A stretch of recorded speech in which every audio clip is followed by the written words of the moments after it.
Greetings to the brothers. This is Waymon Brown, creator of the EsquireProject.com, a self-enterprising site helping black men to eliminate barriers to his personal achievement.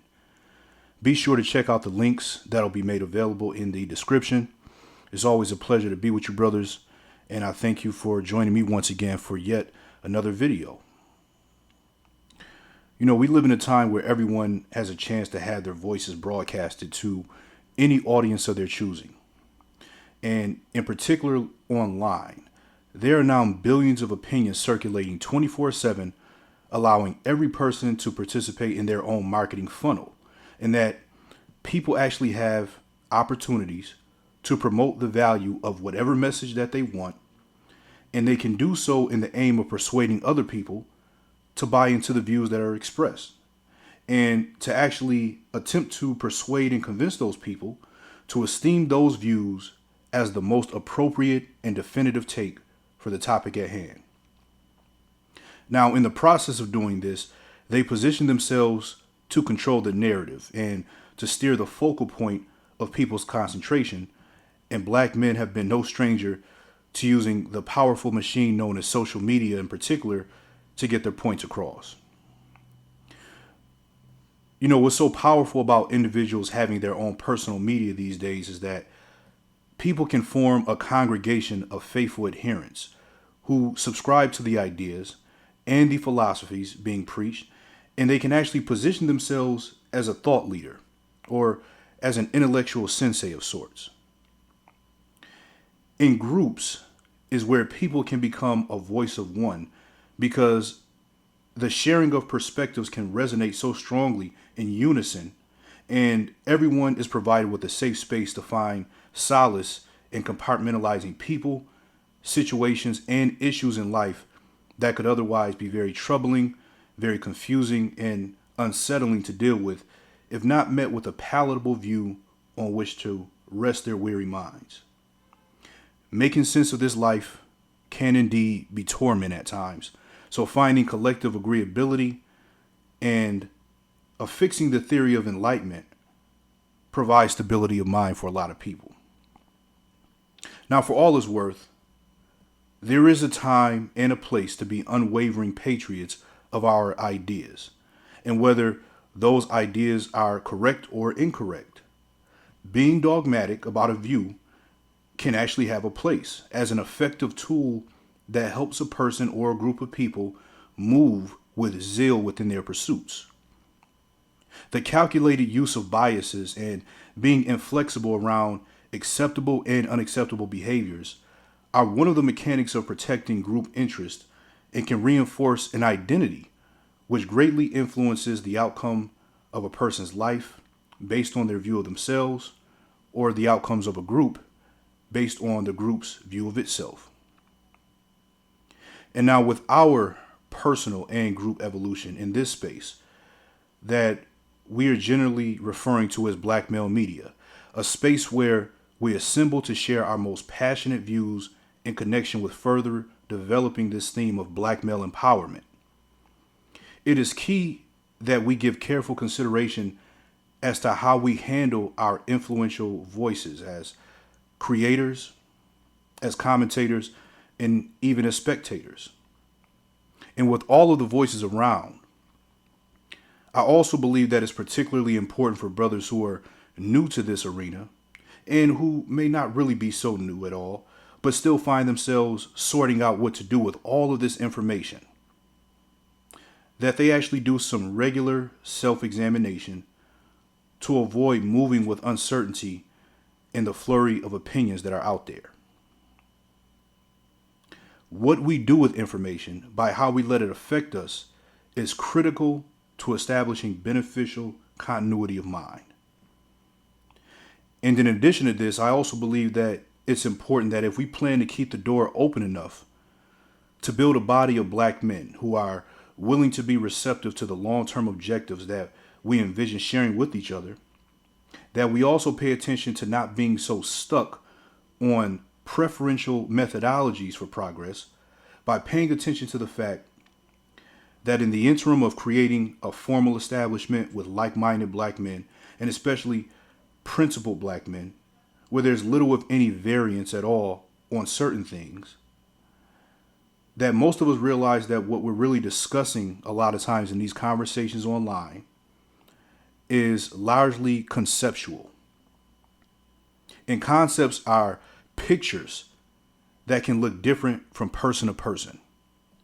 Just for an example, if you took three different black men and you put them in three different apartments, where all three of the apartments had near identical living conditions, and all three of the men were told that they had 10 minutes to get their apartments in order to where it would be acceptable for company to come over, all three of those men would probably do something a little bit different based on what the picture looks like to them for an apartment that's acceptable for company.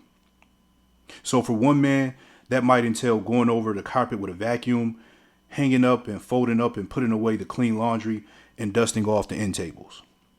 For another brother, he might wash the dishes, scrub out the toilet, and then change the garbage bag and take out the old garbage.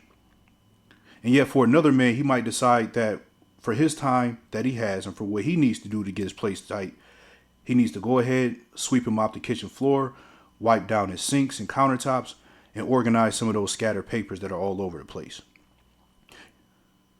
You see, each man took measures that included sanitation and orderliness, but each man also had a different vision for what a tidy place for company would look like to him, as that man is basically programmed based on his own standards of acceptability and his own ranking of what's important.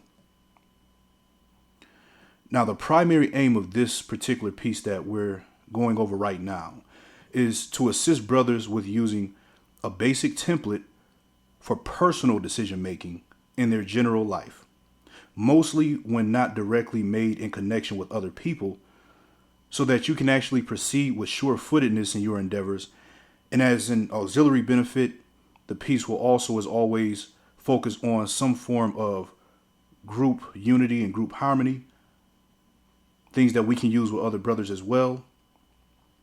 So this will also help us to have greater awareness of the reality of alternative outlooks that other black men have, so that we can be a lot more effective in dealing with each other. Now, as for this portion of making your own decisions confidently, I'm going to focus on 5 useful rules of thumb for using evaluations as your compass towards a liberated mind. So let's start off with number 1. Number 1, identify what's important to you in anything that you are thinking of doing. Now, to identify what's important, you must know what stands out to you the most as a motivator. A practical way to identify your motives is to think of an idea that you have, and as you picture that idea coming together, examine what it is about being engaged in that seems to do it for you the most. What do you look forward to the most within this idea? And when you do this, you might really be surprised that when you take a close look, that the things that you thought would be your real motivator isn't really much of a push for you at all. For example, when a person is starting up a business, most people will think that the default primary drive for starting up that business is to make money, to have a more comfortable lifestyle. Now, while of course money is something that the business owner wants to receive for bringing value to what they bring to the market, it may not be their primary drive for starting and running that particular business.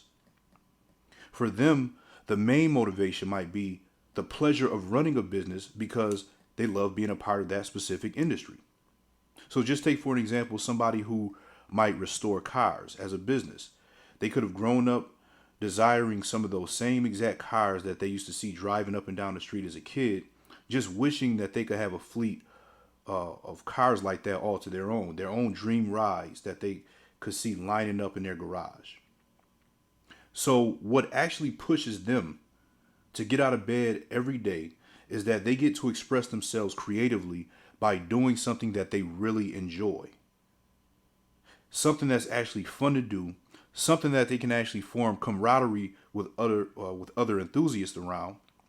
And they can also be less stressed because They're participating in something that they would have done as a hobby anyway. And on top of that, the fact that they can make a sustainable living makes it even better. And of course, it's even more fulfilling and more rewarding when you can actually have other people that you employ and be responsible for them being able to support themselves as well, especially through something that you're very passionate about. And just in using that example, it's the same thing with all of us. You see, there's something that might not appear immediately on the surface that you're actually trying to move towards. There's something that you want from this particular idea that you have in your head. There's something about living this picture out in your mind that highly interests you, that entices you, that gives you a feel-good set of emotions that you want to experience.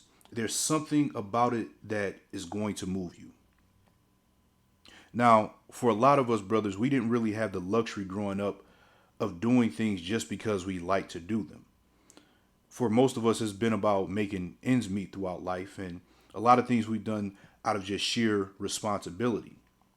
So you may have not had a lot of time to identify your values, or may have found it very difficult to do so. So for us, and I myself have been of that frame of mind at a certain point, and I can still use this particular principle. If you are actually in this particular situation, you can use the process of elimination approach, where you take out anything that is not along the lines of a positive outlook and a rewarding experience, so that you're only left with a few things to sort from. And now when you do this, it allows you to be left with options that are viable for you that can work in your favor. So just take for an example. If you were thinking of starting up a new career, something that you're really going to dedicate yourself to, something that you would really be proud of, instead of just going out there and trying to get into anything just because it seems like the hot thing to do, you could give consideration as to what type of fields would allow for your strengths to be utilized, and what type of position within that field you could see yourself spending your days on day in and day out. So, for example, you might realize that you don't really consider yourself a technical sort of a person, but you think that you're a little bit more mechanically inclined. And then, on the other hand, you might notice that you don't really care for the sit down sort of a job because it makes you kind of feel unmotivated and have low energy throughout the day. And you know that you're at your best when you're up and you're moving and your blood is circulating. You might notice that you're not the sort of person that likes to explain a lot of things. You don't really like to talk too much and have to go over and over with your words with a lot of things, and that you actually kind of like to be left alone or with a small group of people when you're doing your thing and letting your work speak for you once it's complete.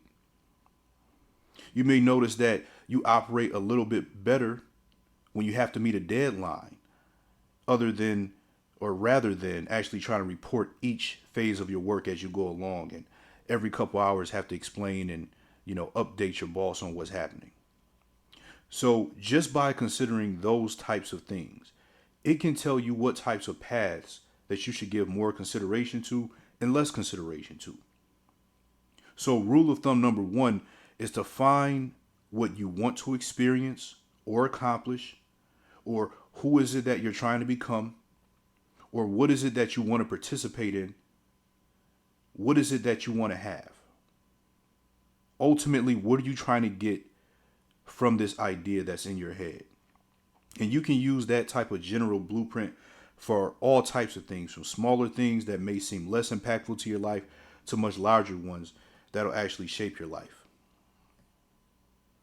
The second rule of thumb is to make a hierarchy of values and aim to first get the things that are most important to you, the things that are most fulfilling, and then the other things, just look at them as nice additions, that it will be nice to have them, but you're not going to get stuck on them.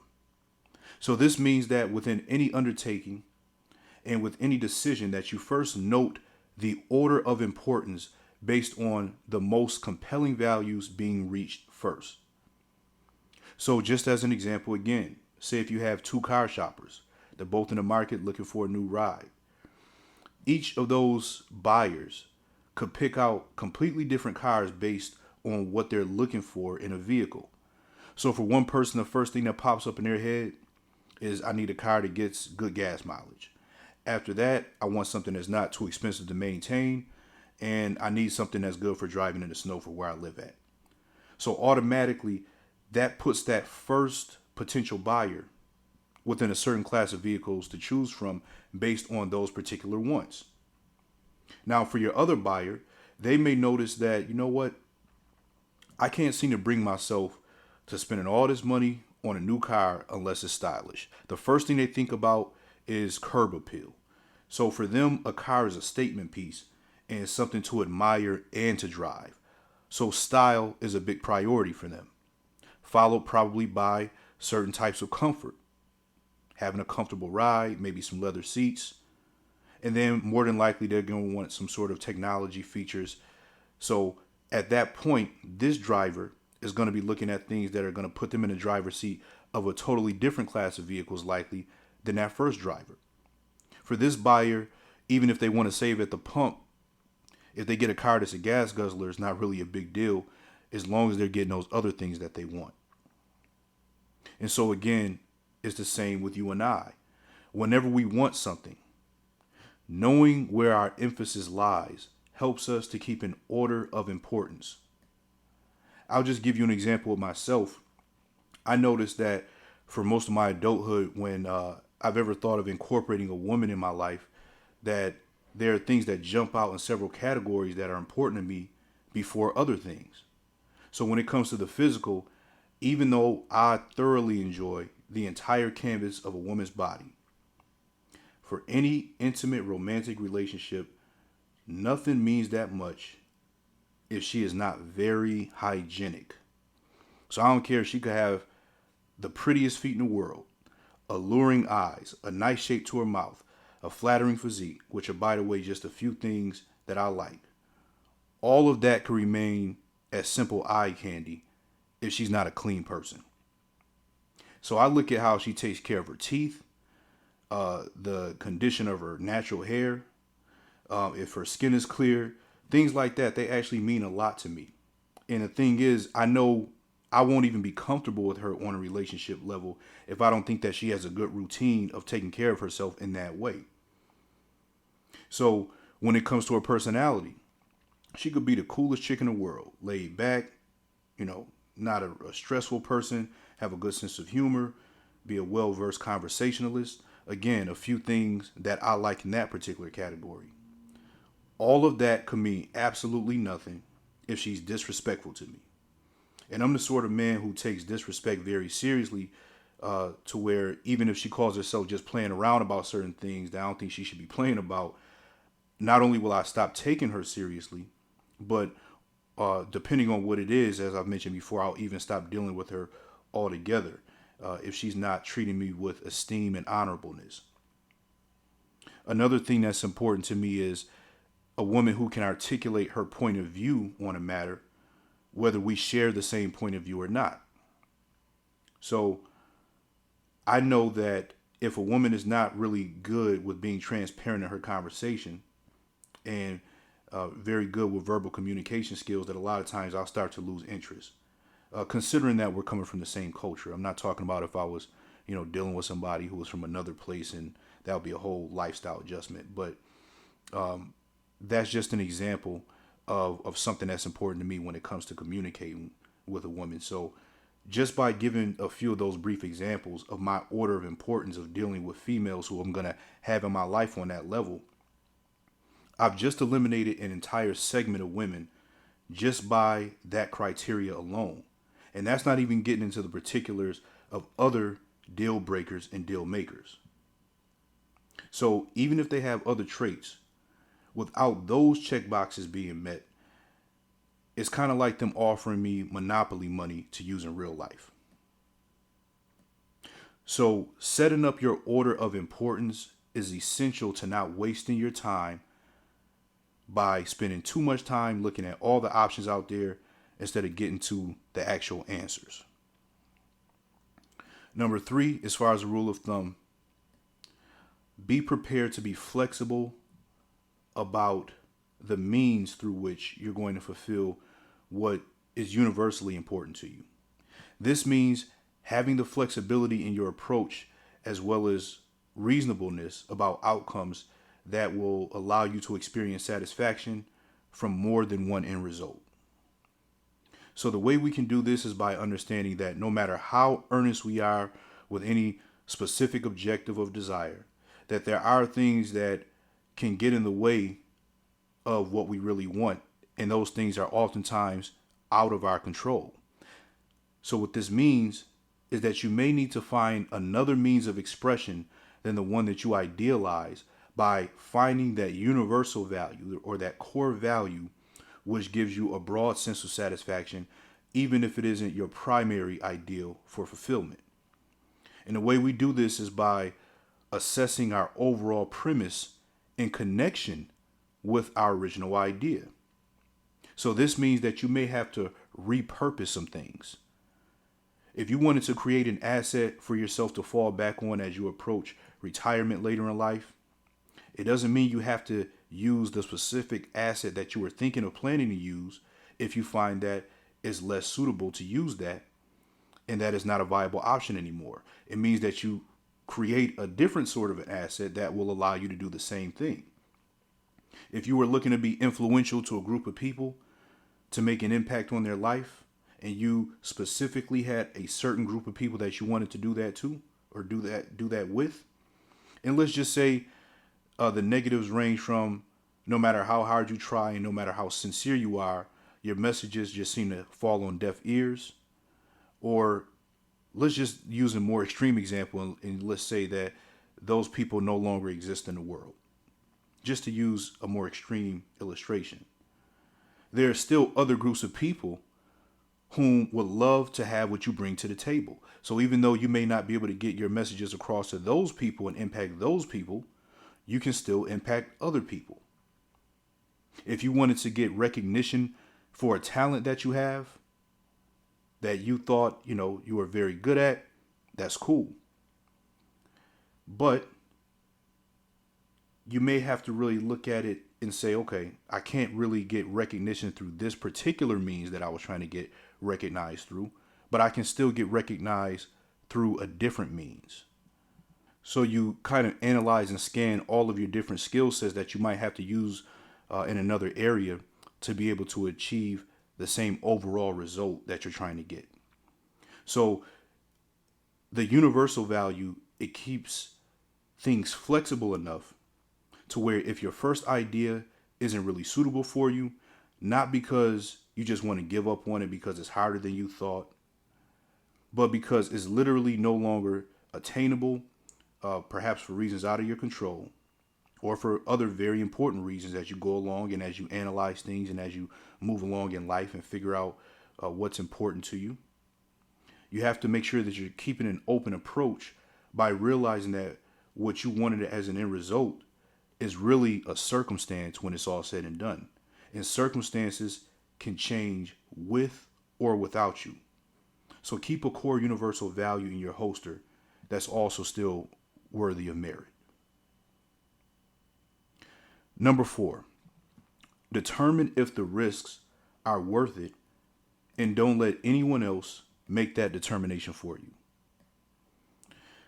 Now, oftentimes as men, we can be so stuck on this idea that what we think is the most logical way of handling something just because we are so adamant about it and know that we've analyzed a lot of things in connection with it, that it is the way to look at it. It is the thing that you're supposed to do based on that particular set of ideas. But oftentimes what happens is people will try to use data to try to force a point instead of allowing the data to be used to make an educated decision. When you do it the first way, you're just utilizing another form of propaganda. We all have hot buttons. We all have things that we want done away with and some things that we want to keep around because those things represent to us things that are better or things that are worse in life. So we automatically, again, come into certain things with biases, and you can still use biases even with facts. But just because you have a strong point of view about something, it doesn't mean that your view is the view to have, and that every man making a personal choice has to evaluate things according to your particular line of reasoning. Every man has to make the decision to make an evaluation based on taking the proper analysis, and that decision that he makes for himself may not be a popular one. So let me just give you an example. In the music industry, almost every artist and record company, or not almost every artist, but almost every artist seems to speak very negatively, generally speaking, about the 360 deal, which, if you're not really familiar with it, basically is where an artist and a record company agree to terms where the company gives a whole lot of support to the artists in the way of money, developing them. And basically, they get a piece of everything that the artist does pretty much in music. So from merchandise to touring to other things that the artist might normally get paid off themselves, the record company, because of their involvement with supporting their career and taking the investment into them, their end game is we still are going to get a piece off of other things. And that kind of got implemented because most artists aren't really just making a lot of money just from music sales anymore, especially like during the last, 20 years or so. People started downloading everything for free. If you remember back when Napster first dropped and everything like that. And since then, media is pretty much just very much so available to most people. So a lot of times the artists are getting support because they try, or because they actually have a real fan base. So most people look at the 360 deal like it's a ripoff because, they say it's not a good idea to have the company eating off of things that you could be doing for yourself. And if they didn't have their hand in that, you could make more money. And all those things, might be something to consider. But even if a person can potentially make more money by allowing the company only limited access over other parts of their business, there's still other benefits that can come that the artist can actually get. So just think about the fact that oftentimes this artist might have exposure to certain corporate relationships that they may not normally have had if they kind of kept the company at arm's length and at distance and just let them distribute their music or whatever it may be. They can actually probably parlay those other relationships that they can form into larger business dealings. Business dealings that would have been more profitable, or that could potentially be more profitable than if they did things independently. What about the fact that the artist can also get an up close and personal education on all the inner workings of an already highly successful music company because they're working with the company so closely? They can then in turn decide that they can learn a few things and copy and paste certain things into a completely different industry that they learn from actually being a part of the experience by being in a deal like that. Things, again, that might actually be much, much more valuable than the money that they could have made as an artist, either under a 360 deal or as an artist who works a little bit more independently. And of course, we can't act like these people don't have the ability to read what it is that they're signing up for. But what happens is a lot of artists, because they're so emotional a lot of times, they look at things from the perspective of, I should have all these things for myself, instead of assessing the pros and cons of an actual business transaction and then making a decision that makes sense for whatever goals that they have and considering all the information that's available. And then from there, making an educated decision. So I use that as an example because so many brothers in this space, all day, every day, pretty much, and not just in this space, but on the internet, period. But I'm specifically talking about this space because this is the space that I'm a part of, and that's most important to me. Of course, they're expressing their thoughts, they're expressing their opinions. They're oftentimes trying to give you certain outlooks from which to evaluate things. But what I'm really encouraging is that instead of listening to all the voices that can pull you in every single direction, understand that with anything that you do, there's always going to be a potential for risk and for reward. And only you can determine if it's worth it or not. I'll just give you another example. If you were moving to a new city and your current city is not very expensive, let's say the cost of living is really good, makes it pretty feasible to get by, and then you told somebody from your same city that you were thinking about moving to New York City, probably the first thing that they're going to say is that it's too expensive to live there and that the rents are too high. So while a lot of people are thinking that people who actually live in New York should be trying to get out of there and save some money, you, on the other hand, can find value in living there. So just for an example, if you know your rent is going to go from, let's just say, $1,000 a month in your current city to $2,800 a month if you were to move to New York, you actually might look at that and say that it's worth it because you're looking at all of the potential of what it represents to actually live in New York. You're not just looking at, well, I could be saving some money on rent by trying to live in a cheaper place. You're looking at a lot of other factors. You're looking at the fact that you may or may not decide to have a car. Let's just say you decide that you're going to not have a vehicle. So that's a note you don't have to pay every month. That's car insurance you don't have to pay every month. That's gas you don't have to use to fill it up.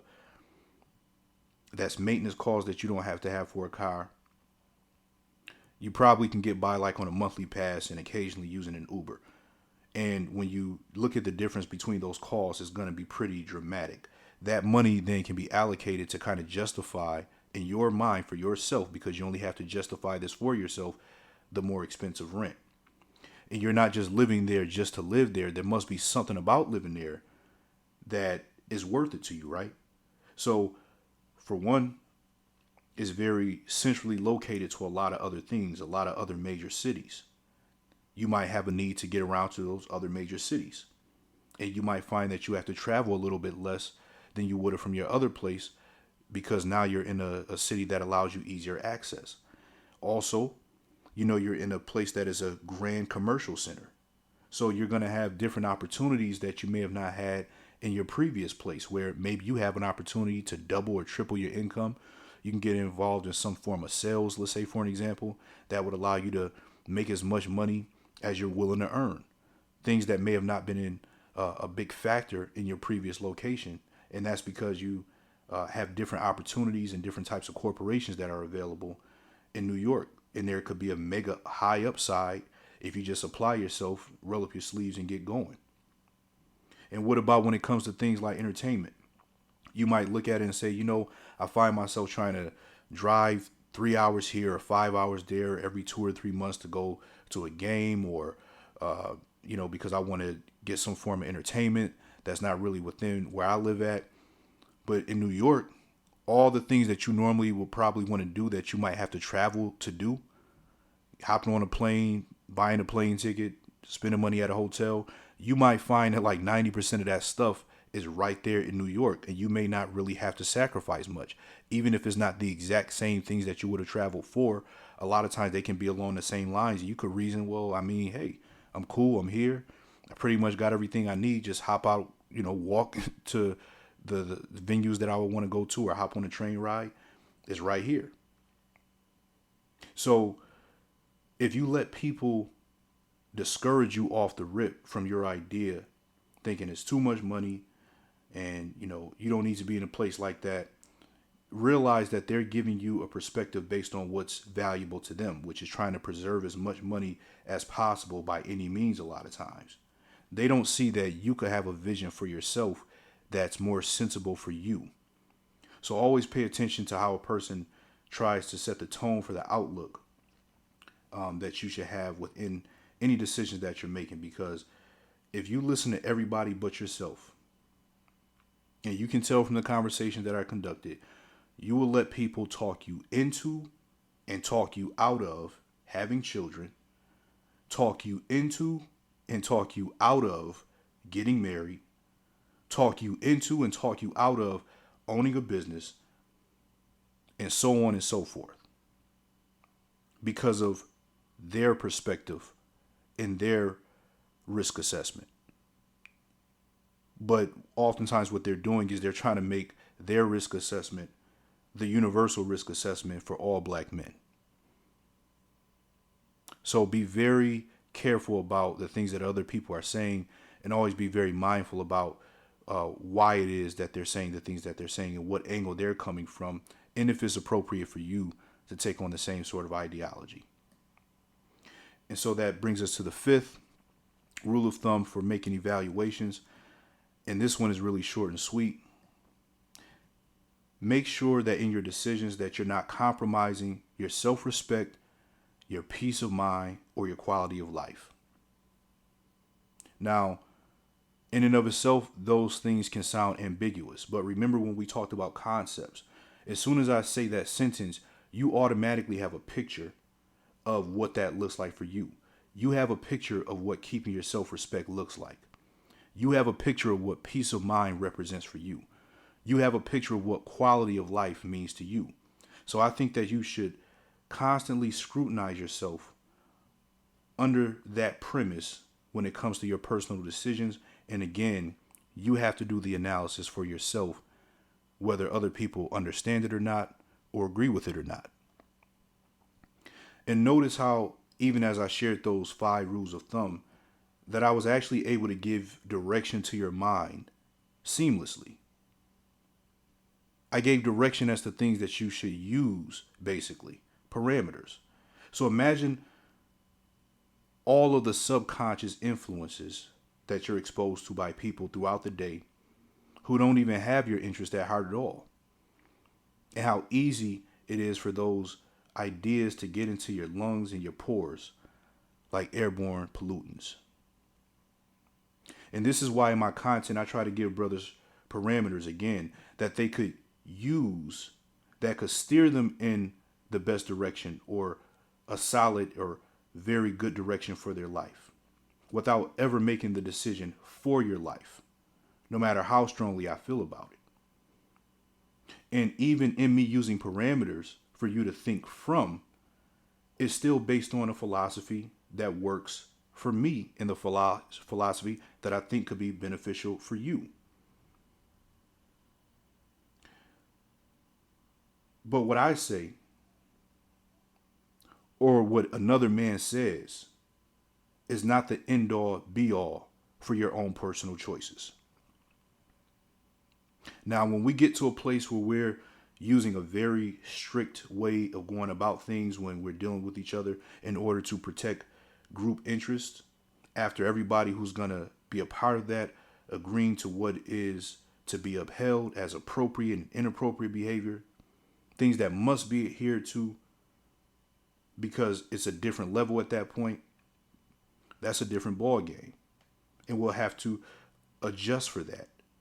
And I'm sure because establishing that sense of brotherhood is so important to so many of us, we look forward to it as well, even though it will mean compromising in other areas, because at that point we're no longer thinking about our individual selves only, but we're thinking about protecting group interests.